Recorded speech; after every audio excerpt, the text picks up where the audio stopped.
Lamine Yamal menjadi bintang dalam laga Barcelona melawan Real Betis di Copa del Rey.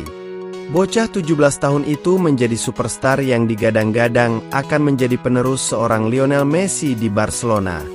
Lamine Yamal tampil sangat mengesankan dalam pertandingan melawan Real Betis di Copa del Rey, di mana ia berkontribusi dengan 1 gol dan 2 assist.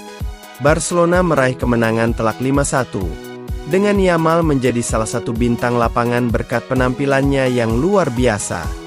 Yamal memberikan assist yang sangat cantik untuk Jules Koundé di menit ke-27, dengan umpan chip yang tepat ke kotak penalti. Selain assist, Yamal juga mencetak gol, menambah keunggulan Barcelona dalam pertandingan ini. Yamal menunjukkan kecepatan dan kemampuan menggiring bola yang mengesankan, membuatnya sulit dijaga oleh para pemain bertahan dari Real Betis. Lamine Yamal tampil apik sepanjang laga melawan Real Betis. Berlari, gocek sana-sini dan memperlihatkan skillnya yang membuat para pemain Real Betis encok pinggang. Selain kecepatannya, Yamal juga merepotkan lawan dengan sejumlah gocekan ciamik. Di menit ke-32, ia mengacak-acak pertahanan lawan sebelum melepaskan umpan tarik yang gagal dimaksimalkan rekan-rekannya. Ada pula aksi Lamine Yamal mengolongi lawannya di babak pertama. Yamal berhasil mengolongi lawannya dengan gerakan tipu yang sederhana, menunjukkan keterampilan dan kecerdasannya di lapangan. Aksi memukaunya itu ditutup dengan golnya di babak kedua. Yamal mampu memanfaatkan umpan matang dari Torres ke area kotak penalti. Yamal melakukan sepakan yang memasukkan bola ke gawang Betis. Gol itu sempat dicek VAR, namun akhirnya wasit mengesahkannya menjadi gol. Dari performanya yang gacor, Lamine Yamal mendapat rating tertinggi, yakni 8,6. Secara keseluruhan, Yamal membuat dribble sukses sebanyak 5 kali dari 7 percobaan, membuat 46 sentuhan, membuat 3 operan kunci, 19 umpan sukses, memenangi 6 kali duel dari 10 kali berhadapan dengan lawan.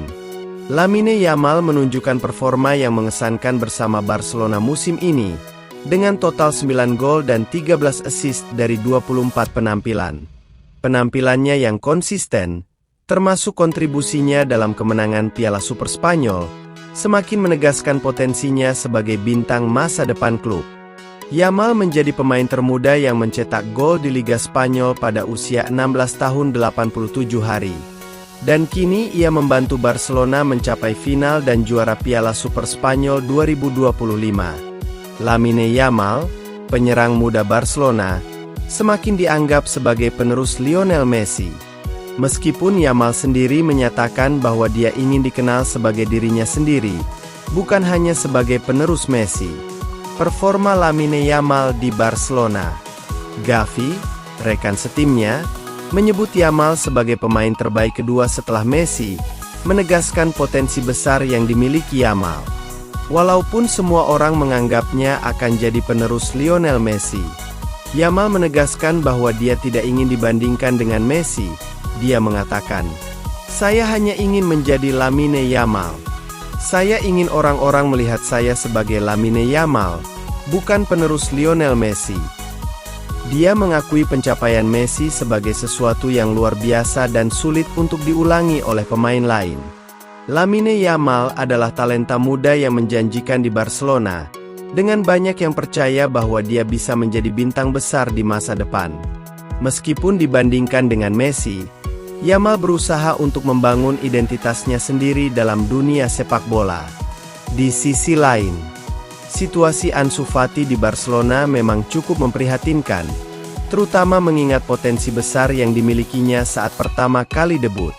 Cedera yang berkepanjangan telah menghambat perkembangan karirnya, dan kini ia terjebak dalam persaingan yang ketat di lini depan Barcelona. Dengan munculnya pemain-pemain muda berbakat seperti Lamine Yamal, Fati tampaknya kesulitan untuk mendapatkan tempat di skuad utama. Di sisi lain, ketertarikan Barcelona terhadap Marcus Rashford menunjukkan bahwa klub tersebut masih berambisi untuk membeli Rashford supaya memperkuat lini serang mereka. Meskipun mengalami kesulitan dalam mendaftarkan pemain baru, langkah untuk mengorbankan Fati demi mendatangkan Rashford bisa menjadi strategi yang diambil oleh manajemen klub. Rashford, yang sebelumnya merupakan salah satu pemain kunci di Manchester United, kini berada dalam situasi yang tidak menguntungkan di Manchester United era Ruben Amorim. Jika Barcelona berhasil mendatangkan Rashford, ini bisa menjadi langkah yang bagus untuk meningkatkan lini serang mereka, terutama jika mempertimbangkan pengalaman dan kualitas yang dimiliki Rashford. Namun, keputusan untuk melepas Fati juga akan menjadi langkah yang berisiko, mengingat potensi yang masih bisa ia tunjukkan jika kembali ke performa terbaiknya. Kedua pemain ini memiliki cerita yang berbeda, tetapi situasi mereka mencerminkan tantangan yang dihadapi oleh klub-klub besar dalam mengelola skuad dan memaksimalkan potensi pemain. Keputusan yang diambil oleh Barcelona dalam waktu dekat akan sangat menentukan arah karir Fati dan juga dampak bagi tim secara keseluruhan. Setujukah kalian jika Rashford dibarter dengan Ansu Fati?